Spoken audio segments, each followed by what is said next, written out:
hours after a challenge was thrown down by Guyana's President Dr. Irfan Ali for Guyana to begin growing corn and soybean as a way of bringing down the cost of imports for the production of local stock feed, TACAMA Gold, the local consortium that was formed in response to that challenge, is reporting major success so far. TACAMA Gold has just completed harvest of its third cycle of corn and soybean crops, with plans now full steam ahead for the cultivation of 3,000 acres for the next wet season next year.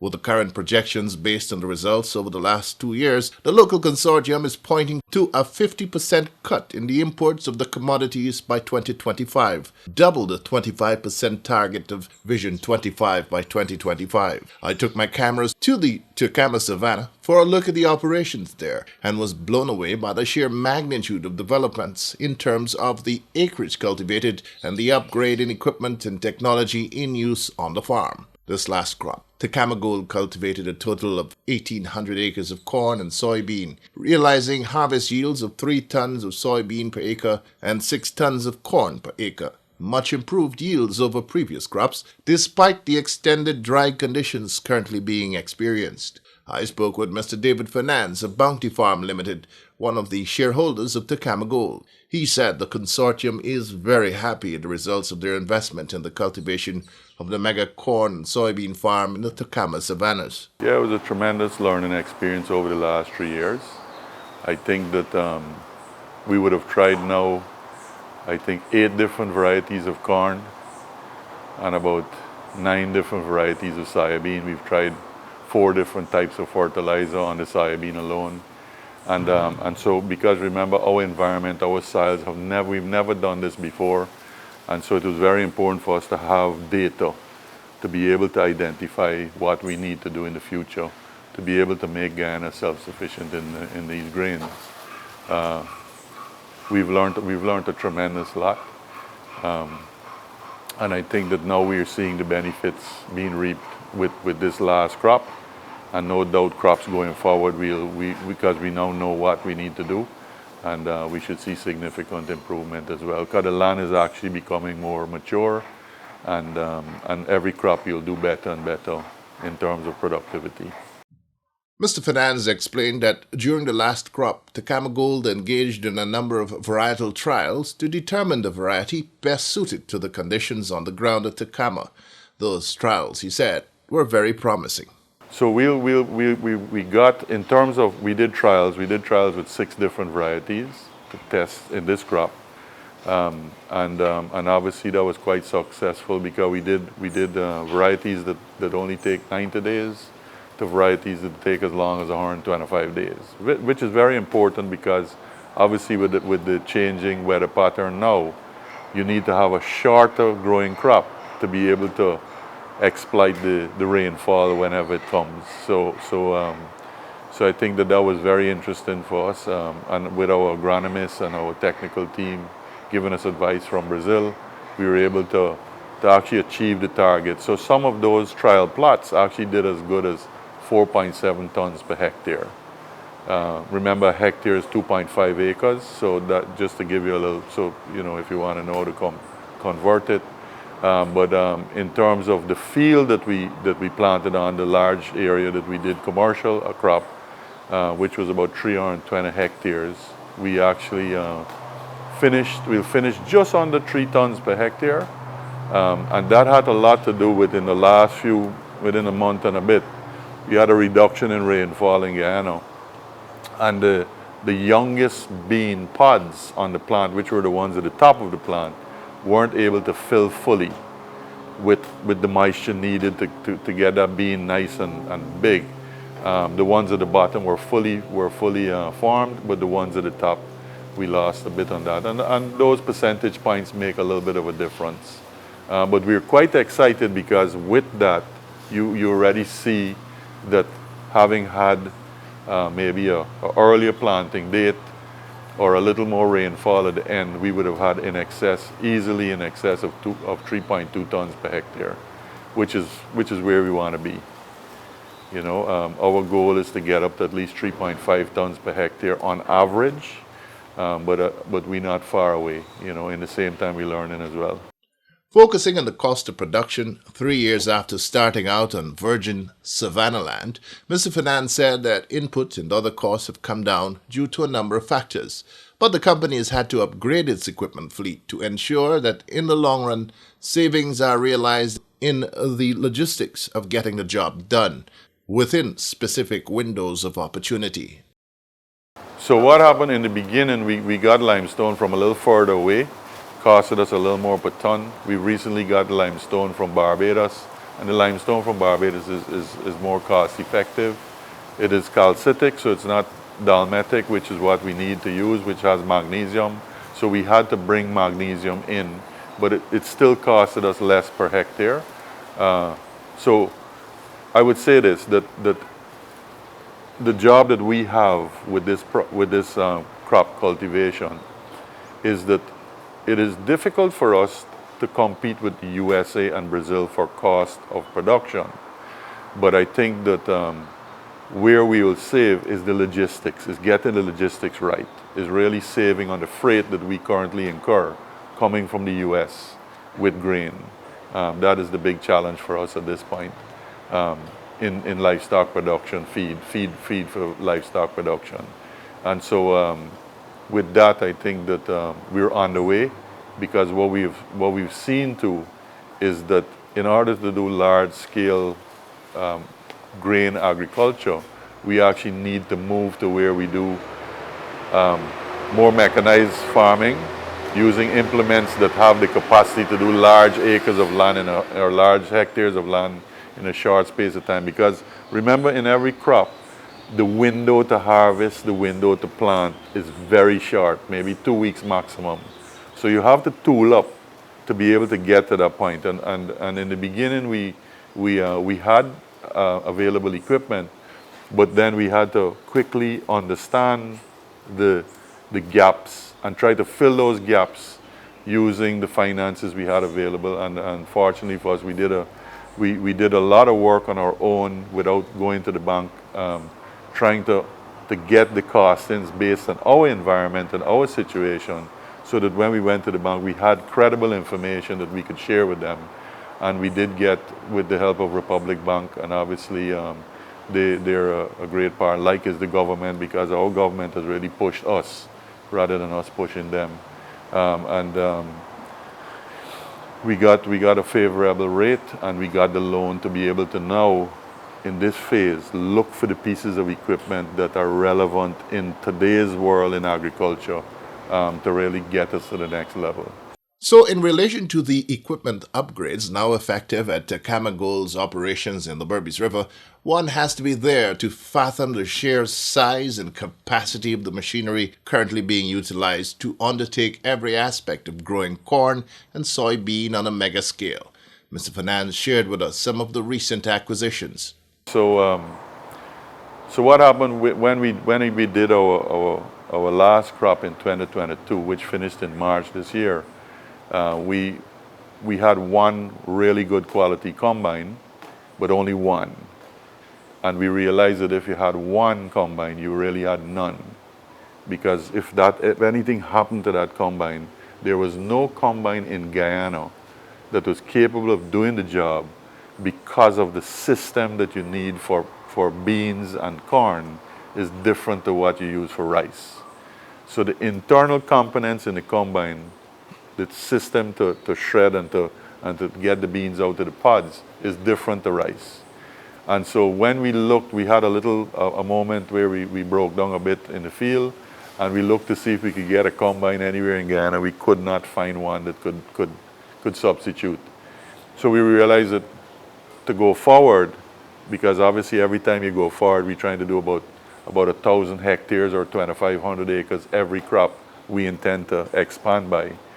You have to get the plows to be able to do it, the tractors to be able to do that, the sprayers to be able to make sure the plants are well fed and well cared for, and then the combines, and then the grain carts and everything else. So what we did is we had several meetings to get our team, which is a great team. We have 5 companies partnering in this operation here, and we wanted to make sure that we decided on every single implement that we needed to make this right. So we went and one of our partners went and did research on the available stuff, and we traveled to the US and identified the parts. We bought it. Obviously, the bank was very instrumental in forwarding the funds to make the purchase. And so we bought 2 combines. The combines have 4 to 5 foot headers. So they actually cover 60 lines, so 60 rows of plants they harvest at one moment. Then we bought 2 sprayers, two boom sprayers, and all John Deere stuff. Everything is John Deere, 120 foot wide. So it covers a significant amount of land as well. And then we had other implements bought, like a plow. The plow is 4 to 5 feet wide, and doing a significant amount of land in an hour. And so for that reason, we now could get to the next level of really planting, caring for the plants in a timely manner. Everything working on GPS guided systems. So we use several systems, but one called Auto Steer, where you grid the entire field, and forever that grid remains in the computer, and you just line the vehicles up on it and just press Auto Steer, and it runs on its own. Mr. Finance lauded the contributions of the other shareholders of TACAMA Gold, all of whom have been invaluable in getting the mega farm to where it is today. He disclosed that of the 11,000 hectares given to the company by government, it is now projected that approximately 6,000 acres of that amount will be under cultivation by 2025. According to the TACAMA Gold official, this would mean that Guyana would be producing almost all of its needs for the stock feed industry here, a saving in import costs of just under $10 million annually. So as you know, the land given to us was 11,000 hectares. In our core value, one of our major core values is that our intention is not to deforest lands, to be able to plant. So we do have minimum or maximum 6,000 hectares that we could plant, and our intention is to have that planted by 2025. That will give us the capacity to have 50% of corn and 50% of soybean needs realized, or 100% of soybean needs realized. So for us, we think that because we have a rice as a substitute for corn, the more critical one for us is the soybean. And so I could say that by 2025, we would have 100%. This is not with the other companies that will be also involved in this grain production, because just TGI alone should be able to cover all the needs for soybean. The rest, if the rest do similarly, we'll have enough for local and for export. As part of its contributions to the corn and soybean mega farm, government has invested close to $1 billion Guyana dollars in upgrades to the road leading from Ichuni to the mega farm and beyond to the Berbice River, and the construction of drying and storage facilities at the waterfront. The next aspect of this partnership will be the construction of a wharf to facilitate river transportation in and out of product, a cheaper source of moving the grains to market. I asked Mr. Finance how government's fulfillment of its commitments thus far through the project has impacted the overall operations there. I could say this categorically. I won't be sitting here talking to you if the government wasn't pushing us and being that partner. Because I remember the first time we brought limestone to Guyana, the road was only partially done, maybe 10 kilometers was done. And we had trucks turning over, fastening up, breaking down. And so I remember the minister asking me, how much more are we going to plant? I said, well, sir, we will not stop planting with the limestone that we've brought, but because of the condition of the roads, we can't actually do this again. Because what happens is that farm to market access roads are very critical for the efficient logistics to be done, because obviously if we're going to have trucks turning over, you got time loss, you got damage to vehicles, it can cost you more to pay the truckers doing the job. So already it keeps compounding the problem as you go. So, and I remember him saying, "We'll get it fixed. Don't worry." You know, and he was true to his word. The roads are now probably the best roads that there is between here and Lethem is better than even the Ituni road, and and with the drying facility, we now don't have to worry about if we don't get the product harvested at the right moisture. There is somewhere that was built for this purpose, not just for TGI. We're just the first, but many farms that will be developed in that zone will benefit from this facility, and I think it's the absolute right approach that government has taken to support a government-private partnership, and we really appreciate their efforts, and our goal is to do our part, play our part in making sure that the infrastructure that is built for us is utilized effectively and not just left as a white elephant, which I'm afraid sometimes, government may visit a location and people say, we need this, we need that. Government does the right thing and builds it for the community, and then the community, you never see the people who ask for it show up to utilize it, and that's for me counterproductive. And I think that in this way we absolutely appreciate the wharf will be significant. It's not a tremendous wharf, but it's something that will be very functional and will give us not only to be able to send the grain out, but to bring products in, because as we know, shipping is always the cheapest freight. Speaking on another government input, the drying and storage facilities, Mr. Minto Imam, a director of the consortium member Alfam Industries, spoke on the technical parameters of the facilities. This is very important. We need to store the grains. Drying and storing from the farm is crucial. If you can't dry, you can't store, then we cannot ensure good quality grains. So we need to keep our grains, store our grains about 13% moisture. So without this, it would be a challenge to get the grains out from the field, because you're going to have to do a real time from the field to the feed mill, and it would be difficult. We can harvest, get it dried, get it stored in a matter of hours, because our drying capacity is 80 tons per hour. So it's just maybe about 15 minutes drive from the field to the silo. So you're looking at maybe we can dry and store, harvest, dry and store about 80 tons basically per hour. The total storage capacity of the silos is 9,000 tons. Just under 2 weeks ago, Agriculture Minister Zulfikar Mustafa and a team of officials from the Islamic Development Bank visited the corn and soybean cultivation for a first-hand look at the scope of the project and interact with the principals of TACAMA Gold. In a brief comment on the successes of the mega farm project, the Agriculture Minister said he is encouraged at what he has seen and the projections that are being made. So this is a tremendous achievement. As a matter of fact, Dr. Ashni Singh, myself, and the Islamic Development Bank president went there for a stand, and we saw the harvest.